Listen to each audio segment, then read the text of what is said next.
Hi students, today we are going to study about circles. In this video we are going to discuss some important theorems on circles. It's very important, and before that let's discuss about circles.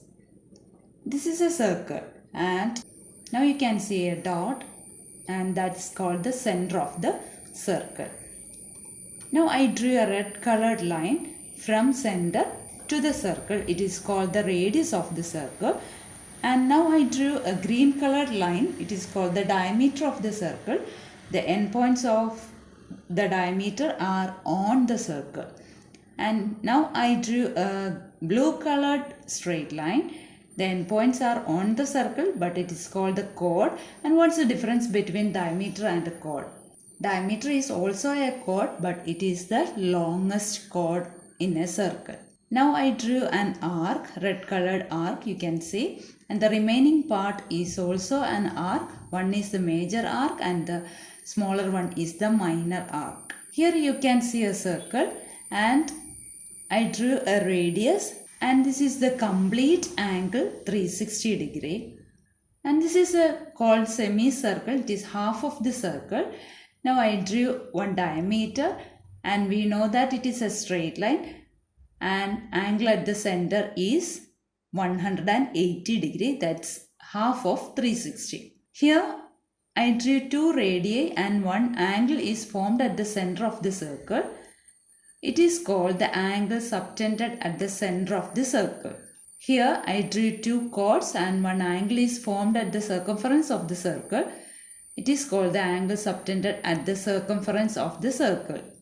And here, angle subtended at the center is double the angle subtended at the circumference of the circle. That means, if angle subtended at the center is 100 degree, then what will be the angle subtended at the circumference? It will be half of 100, that means 50 degree. Or if the angle subtended at the center is 120 degree, then the angle subtended at the circumference is 60 degree. That is half of 120. Look at this figure. Here also same rule. Angle at the center is twice the angle at the circumference. If angle at the center is 240 degree, then angle at the circumference is half of 240. That is 120 degree. If the angle at the center is 300, then that means angle subtended at the circumference is 150 degree. Now look at this figure. AC is the diameter of the circle and we know that at the center 180 degree is there. So angle subtended at the circumference is half of 180, that is 90 degree. Or we can say that angle in a semicircle is a right angle, 90 degree. Now here, a chord is drawn. AB is the name of that chord. And the endpoints of the chord are A and B. From A and B, three angles are drawn here. And all the three angles are on the circle.